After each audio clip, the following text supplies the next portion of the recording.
بسم الله الرحمن الرحيم إن الحمد لله وكفاه والصلاة والسلام على رسوله المصطفى وعلى عباده الذين ارتضى ومن بهداهم اهتدى وبآثار أهل المدينة اقتفى وبعد فسلام الله عليكم. We've reached Kitab al-Sawm, the section وَالْأَعْذَارُ الْمُبِيحَةِ لِلْفِطْرِ ستة, that those reasons which permit you to be exempt from fasting are six.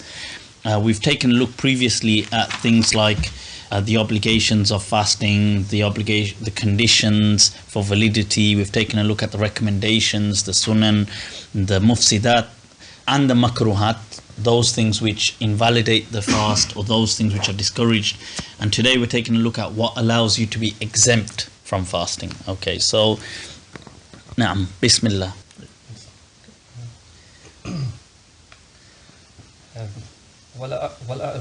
والأعذار الموجبات للفطر ستة: الحيض والنفس والضعف عن الصوم بالحيث.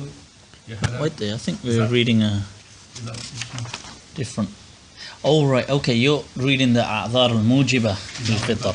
The section before that, الأعذار المبيحة للفطر ستة. Okay, sorry. Section just before it. المرض. المرض والحمل والرداء إذا خاف أصحابه على أنفسهم زيادة مرض أو خافت المرضع على ولدها وإرهاق الجوع والعطش والتداوي بما يدخل الجوف إذا لم يكن منه بد والسفر لما تقصر فيه الصلاة. شكرا. Right. وَالْأَعْذَارُ الْمُبِيحَةِ, these are those reasons by which it's allowed for you to miss a fast. It's not necessary, you don't have to miss it, but it's allowed. It's an excuse, a valid excuse. Somebody says, you know what, I've got this reason, I don't want to fast now, I'll do it later on. These are some valid reasons. Okay, al-marad, which is, what's marad? Illness. Somebody says marad. The Urdu. No, it doesn't mean you've got the Bollywood movie, you got hold of it, marad. That's an excuse to miss the fast. What it means, marad, that you got an illness. Now, the second, and an illness is relative. I don't mean relatives are like an illness. I mean that an illness is subjective. So it could be to you that you're just out of it. This is too much for me. I can't take it. Nobody will question you. Or they shouldn't really be questioning your ability. Like if you feel you're not up to it, you're not up to it. It's not for another person to say, what the hell's wrong with you?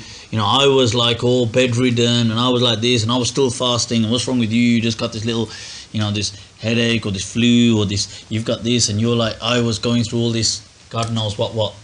I survived human extinction and still fasting. I'm just saying, if a person said something like that, it's personal, it's subjective. It's up to you. If you feel, look, I can't do it, Allah is only going to ask you, like you are only responsible for yourself. The other person isn't going to be responsible for you. There's no point, if you feel that you can't do it, and can't do it doesn't mean that you'll die if you do it. Can't do it doesn't mean that. That's an obvious. If you're going to die, that's dumb. But the thing is, can't do it means it's going to be like it's going to be difficult for you. That's all. Like it's going to, and I don't mean just a normal difficult, like, feeling a bit thirsty today. But like you're ill. You know, you don't need this right now. Like you're saying, look, I just need to get better. I just want to get better. So you've got that excuse. You're going to have to make it up anyway. So if you say, look, listen, right now, you know, no, I'm going to do this later on. Do you have to physically become ill or just the idea that I might be ill? Just entertain it, like as in, or just visit an ill person. So did you have to actually, the question was, yeah, you'd have to be ill.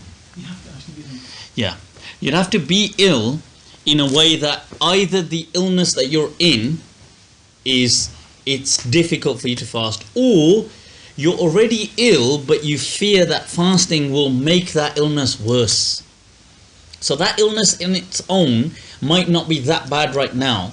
But let's say, for example, imagine you have, I don't know, like you're in a particular situation where you need, let's say, some type of rehydration after a while and stuff like this. Now, the way you are right now, you're ill, but you're like manageable. But if you ended up fasting, you'd fear that that illness would get worse. Therefore, you can avoid it. Okay. Well, hamal, pregnancy, الرضاع, feeding the child. إذا خاف أصحابه على أنفسهم زيادة مرض. Now this as well, it's just the same thing I mentioned, that look, if the people of illness, if the people who are ill at the time fear that they may get worse, then that fear is a valid excuse. Okay. أو خافت المرضع على ولدها, the mother who has to feed and nurse the child, if she fears that by fasting it will impact that she doesn't have to fast, but it is her call. وإرهاق الجوع والعطش. This is an interesting one. You see, like if you felt that you're completely done, wasted, like if this hunger and thirst is like, I don't mean, when I say it's like killing you, I don't mean it's literally killing, but almost like that's what it feels like. That gassing, oh no, I can't do it. You can break the fast in that sense. It's not, you don't need to be kind of like on the verge of like zombie mode. It doesn't like totally. If a person was like in such a situation, they can break it and make up for it. والتداوي بما يدخل الجوف إذا لم يكن منه بد والسفر لما تقصر فيه الصلاة. That obviously, if a person was under a particular type of medication which required them to be eating that and so on, then that's a valid excuse. Also, if you had to go on a journey. I was asked a question the other day. In fact, was it you that forwarded the question? The Copenhagen one. Yeah. Right. So, some of these northern European countries. The Malikis, by the way, you know that. I didn't actually know that, but okay. That's why he's going to speak for some Malikis. Right, okay, mashallah. Right, so the question was that in these countries where fasting is like 21 hours in a day, what is the ruling for a country like that? So, mustering up the courage. Right. Right, the thing is, what I feel, this is my understanding. Wallahu a'lam. My understanding is that first of all, if they can do it the way it is, then subhanallah, that's, I'm sure, highly rewardable. If they struggle, which is understandable, the first thing I would look at is the sahar, the sahur time, and the time of fajr and sunrise. At what point does sunrise occur? So I don't know what point sunrise occurs. So let's say, as an example, if from sahur till sunrise, there was, from fajr, like where sahur ends. So because they've only got 3 hours anyway. Yeah, so it's 21 hours.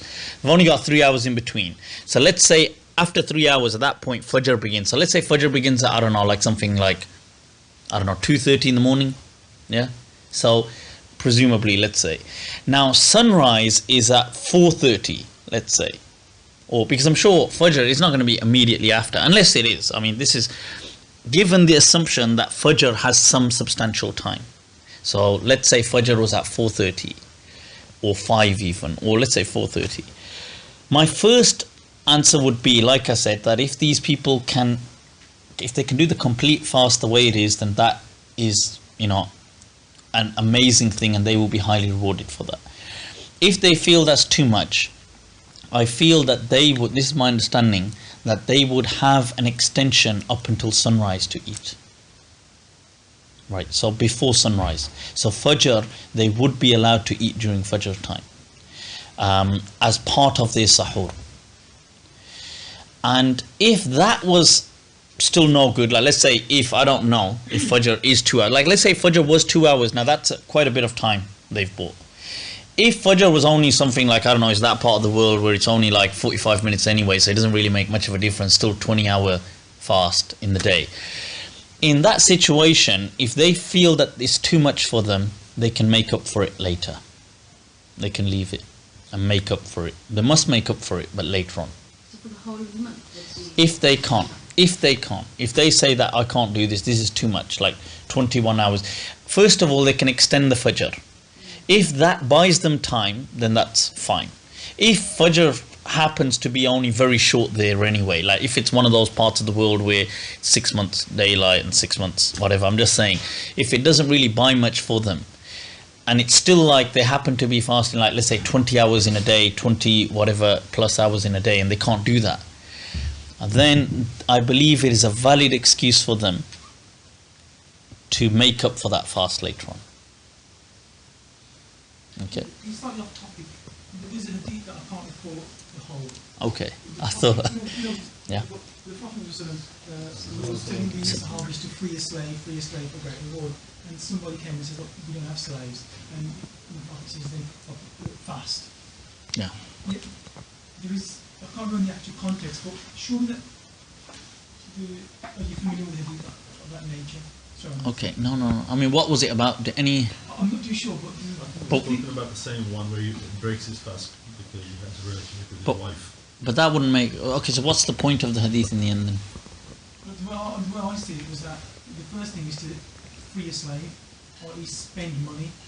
The second right, condition okay. is, if you can't do that, then fast. No, but that isn't for the obligatory fasts. That's the expiation, yeah. So that's like where a person violated a fast on purpose. Now they have to make up for it and pay a kafara and atonement. Part of that atonement is either you can fast consecutively for 2 months, or you can free a slave, or you can feed 60 people. And that, the Maliki, I believe, is a choice. It's not like something, a mandatory condition, like in sequence. So, but that's if you were fasting and then chose on purpose to, like, not out of like, not that, like, if imagine a person was so thirsty and they're like, oh, I can't take it, I need some water, now they broke the fast, then that we've already covered in this section. That is actually permitted for them to do that. But one is out of disregard, like you don't care, like you just broke it. And in that situation, yeah. Sorry, but the point is, he had a sexual relationship with his partner. That's Yeah. not something you just do off. You have to have. I like the intention. political correctness of partner. No, but you just. That doesn't mean you do it on purpose. His Or civil just partner. happen. It just happened. So the point I'm trying to make is because he did something with a motive. Yeah. Right, so if I go off, this is too much, I'm breaking fast, but I'll Yeah. feed 60 people instead. Surely that's more worthy. No, but he still had to make up for the fast. Okay. That was Well, separate. it's a choice. No, that's the kafara. Is separate to the actual fast that you're making up. So that day you have to make up regardless. But for violating it, you have to give an atonement. Violating it without a valid reason to violate it. So okay, this upcoming fast is really difficult, so I want to do it in the winter when it's smaller, days are shorter, and I can make up feed 60 people as well. No, you wouldn't need to feed 60 people if you had a valid excuse not to be fast. fast. Excuse is just going to be too tough. Like, why would it be too tough? It's like 15, 18 hours. Too much for me. Then I get a headache, I'm going to get stomachache. I know Yeah, that now. so in that case, that would be a valid reason if you felt that you medically, like in health. No, just not medically, just long days. I'm busy working. Yeah, I know you make excuses. I know you make excuses. I'm just Oh, You'd you have just- to you just- be extremely wealthy feeding 60 people, and if you did that for every single fast, does that mean? No, you wouldn't but you wouldn't be doing it out of just disregard. Like you'd be doing it out of like because your health is. Of course. But in the real world, right, I'm working 12-hour shifts, I'm teaching, I'm doing this and doing that, I'm starving, my throat's going, and I'm like, you know what, this is too much. Yeah, exactly. So this is the this is too much element is what you're kind of like frightened of. Like you're actually like frightened of the fact that this, like in my condition, given my condition of standing for 12 hours and doing this and doing that, and I know what I go through every day, and I happen to have this condition on the side as well, and put that together. Now I know that, you know, being dehydrated for something like 17 hours in a day is way too much. Like I'll go mad after a few days. I'll have major migraine type of headaches. I'll have this. That is a valid reason then that you don't feel that you feel it's too much. Do you understand? That's different to saying like, oh, like for example, here's a person they are fasting and they're thinking, well, nobody's watching. You know what the hell? Might as well just have a bit of this drink here, or might as well just have a bit of this. Now that you are just violating the fast. It's not that you felt, I couldn't do it. This is too much for me.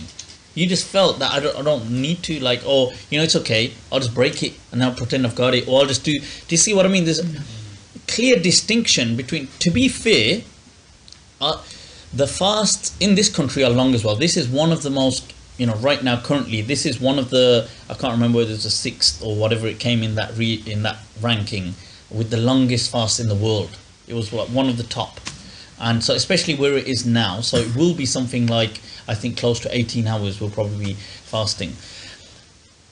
If I would say the first point is if people couldn't, like, and I know, what's his name, was it Dr. Ali Juma that gave the fatwa of they can base it according to the time of Makkah.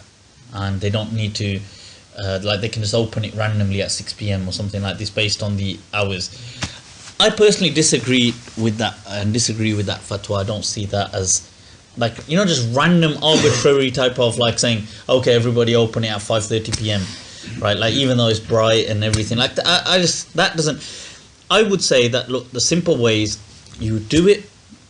If you find it difficult, you can, first leeway that will open is into Fajr time.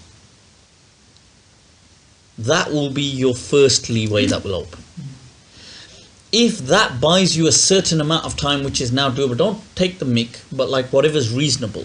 So if, for example, half an hour, whatever, an hour into it gave you a certain amount of understanding, like it gave you a breath of like, now it's doable, then that is the first gate that is opened. Why do I say that? Because there are ahadith where the Sahaba radiallahu anhum ate right into Fajr time. And they did this in front of the Prophet sallallahu alaihi wasallam. And in some of the ahadith they say we ate until everything became light around us. And we thought, oh my God, it's going to be sunrise almost. And then we closed the fast. So I base this upon, first of all, the practice of the companions in the presence of the Prophet ﷺ, and secondly with the principle of maslahah, and thirdly contextualizing it with the UK and the twilight period and what we've got now. So that is the first leeway. I would say, look, if you're struggling with time, the first gate that you open, the first floodgate type of thing, will be into Fajr. If you still feel that it's too much for you, I can't hack it, my type of work demands this, I can't do it. I've been having, it's causing me migraines, causing me this, causing me that. Then that would mean that you can make up for that fast later on, like even if it means the whole month for whoever it means that. And for each day that you make up, feed a person in addition to making up. So it's a fidya for each day. Okay, so that's the ruling. Now, and that's subjective. So if a person felt that they couldn't do it, they couldn't do it. Mufti, Yeah. I remember my Hanafi teachers last year. They were really insistent on the idea of the fear not being something just unfounded in your head. That you had to have an experiential proof for that fear, as in you're fasting. Like, I'm about to die, and no, because I died last time. No, what's And here's my doctor's note. I know this because he died doing it yesterday. I was pregnant at the time when I first asked this, and my teacher was insistent that you have to keep a fast and you have to do it, and it's only when you know that you've had to break it and you've gotten ill or you couldn't take it or whatever and you've broken it, then you can not keep it the next day, but you have to attempt it at least. And you can't just leave it without attempting. Do you know what it is? I'll tell you what it Really is. insistent I'll on tell you this. what it is. That first of all, the Hanafi madhab is a bit strict on many things. Like as we learnt in Tayammum, they were super strict on doing Tayammum. Allah.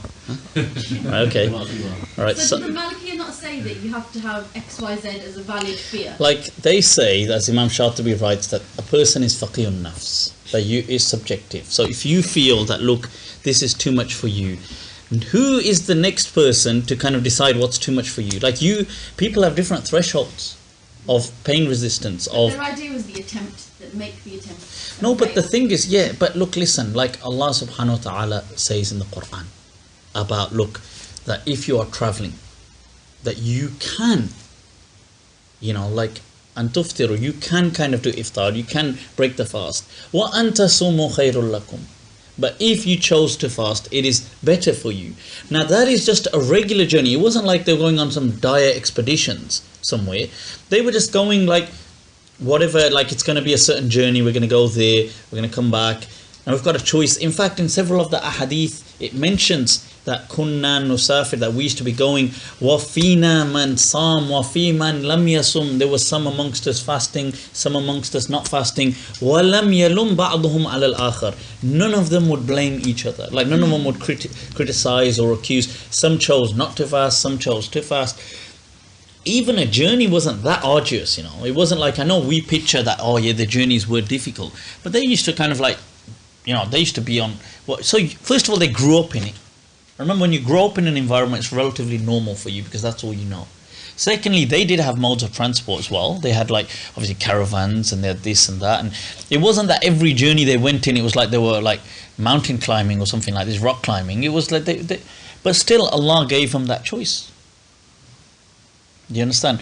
And in fact, and I feel the other element of clemency that Allah has left with us forever in the verse, وَعَلَى الَّذِينَ يُطِيقُونَهُ فِدْيَةٌ طَعَامُ مِسْكِينٍ. See that verse of the Quran, people dread sometimes in interpreting and understanding what it actually means. And Allah says, and upon those, وَعَلَى الَّذِينَ يُطِيقُونَهُ, upon those who are actually capable of the fast, that they have the taqah, they have the strength for it. Fidyatun ta'amu miskin. Let them give a fidya of... So here, Ibn Abbas, or it's transmitted from, or other people say, maybe they're talking about the really old people who technically could possibly still do it, but, you know, but maybe they... Like, now, but this verse for me, and for many ulama, has been a clear guidance in the fact that, look, sometimes people, they may be in a situation where they actually can do it, but they still feel it's too much. Like, it doesn't mean that they can't do it, like they'll drop dead if they did it. But they just feel it's too much, and if that's their choice, Allah's left it to them. Who are we to arbitrate? Now, we can do that for ourselves, but to do it for another person is a bit beyond, really. No. Just generally speaking, when we have a rukhsah, are we obliged? Is it better to take a rukhsah or leave it? Good question. You have a rukhsah is a dispensation or a license when you have an easy pass to get out of something. The actual default ruling, they call it an azima in Arabic. The question is, which is better, the azima or the rukhsah? By default, we have an azima, and there are people that will say that the azima is better. And personally, I would say, look, if you can, as Allah says in the Quran, وَأَن تَصُومُوا خَيْرٌ لَكُمْ. And if you do fast, that is better for you. But meaning that, look, the azima is there. But then you have a hadith that the Prophet ﷺ said, إِنَّ اللَّهَ يُحِبُّ أَن تُؤْتَى رُخَصُهُ كَمَا تُؤْتَى عَزَائِمُ. Allah loves that His rukhas are taken just as His azaim are taken.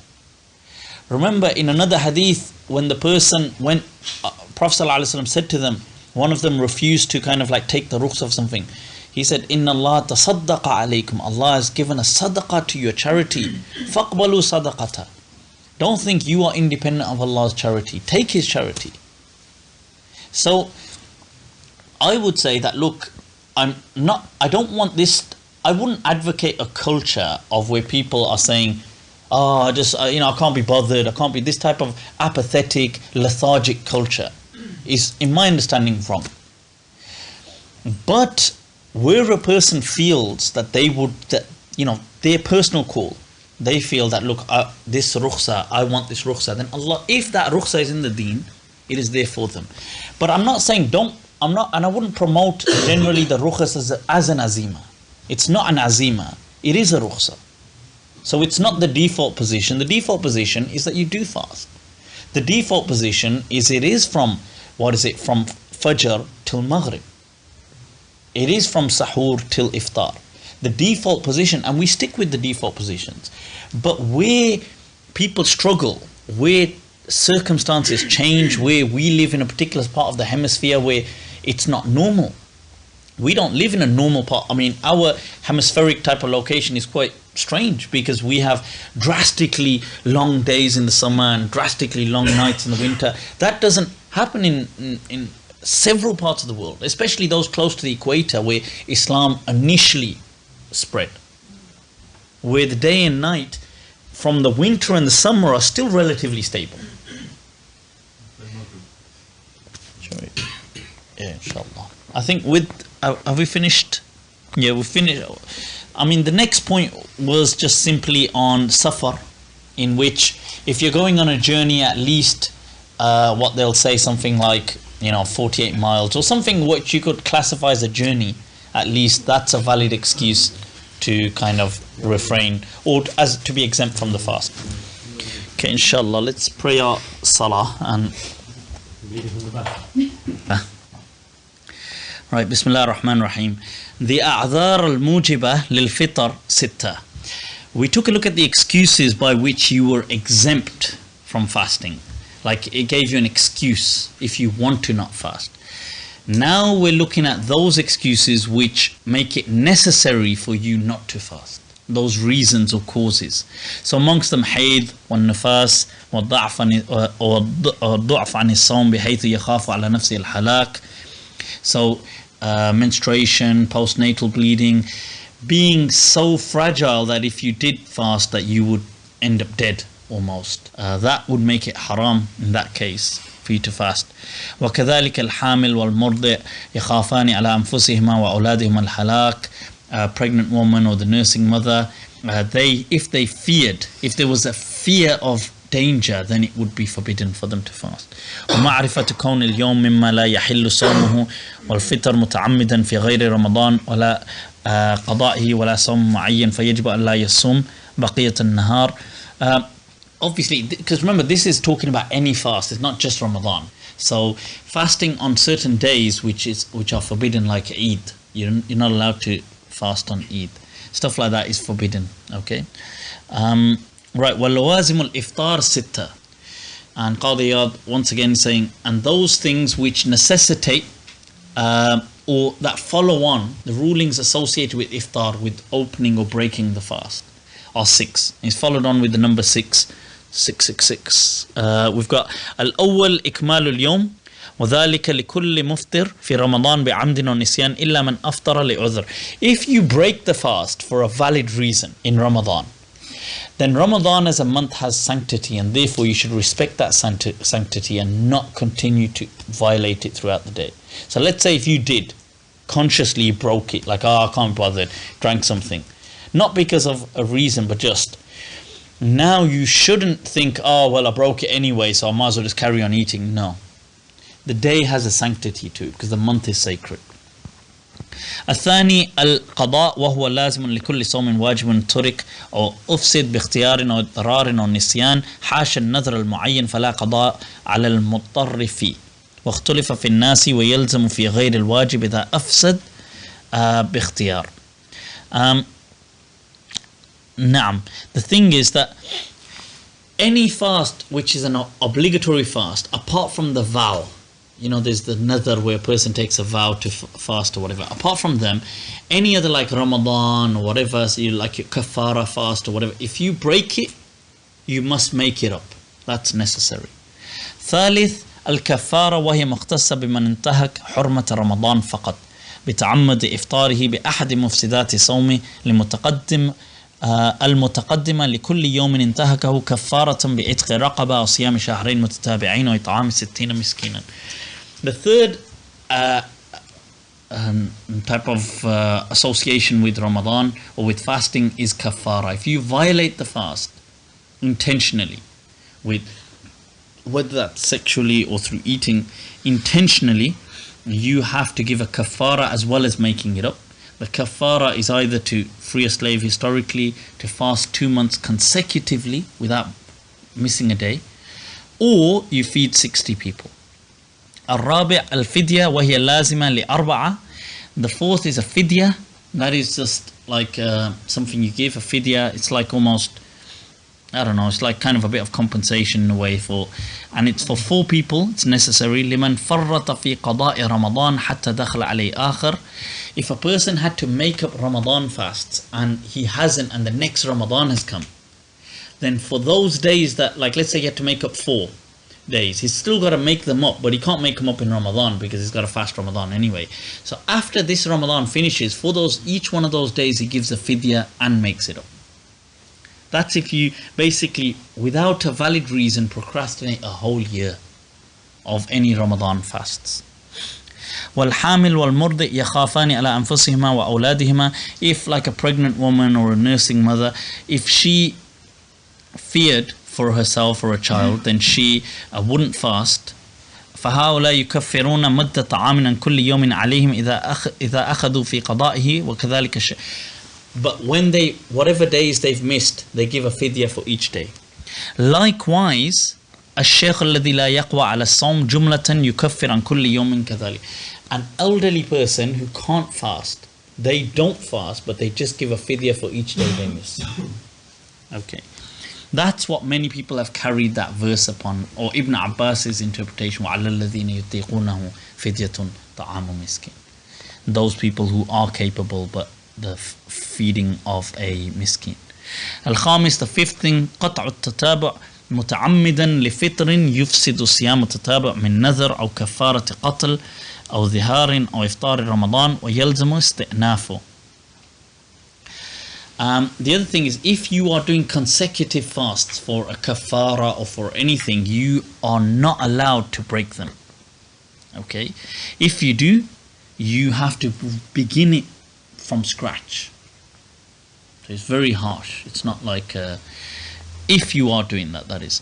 السادس عقوبة المنتهك لصوم رمضان وذلك بقدر اجتهاد الإمام وصورة حاله. Now the thing is, أن من ترك الصوم بلا مرض أنه شر من الزموت من الخمر بل يشكون في إسلام يظنون به زندق والانحلال. Okay, that's Dhahabi, obviously. Dhahabi giving his, as you know, Hafidh al-Dhahabi was hardcore. But the thing is that for a person who does violate Ramadan or a fast of Ramadan, intentionally, they can be under an Islamic rule, they can be disciplined as the local magistrate or the authorities see fit. They can be. They don't have to be disciplined, but they can. It can carry like a state type of penal whatever repercussion to it. Hafidh al-Zahabi said, and they consider fasting violating 1 day of he says, and it is determined according to the mu'mineen that anybody who leaves the fast of Ramadan without an illness is worse than the adulterer and worse than the alcoholic, and in fact we doubt his Islam and we think he's actually a hypocrite or an atheist. Wow. That's well, you would expect something like that from Hafidh al-Dhahabi. MashaAllah. He was a bit he has a book, Kitab al-Kaba'ir, Book of Major Sins. I think there's it's quite interesting actually what's in there. I'm pretty sure shaving the beard is in there as well. But anyway, so the point is, okay, with that we finish Kitab al-Sawm. We will finish what is called al-Qa'ida al-Rabi'ah. It's not the al-Qa'ida and the Rabi'ah put together. It's called the 4th principle. So we're going to do that, which is zakat, next session inshallah. Jazakumullah al-khair. Wassalamu alaikum wa rahmatullahi ta'ala wa barakatuh.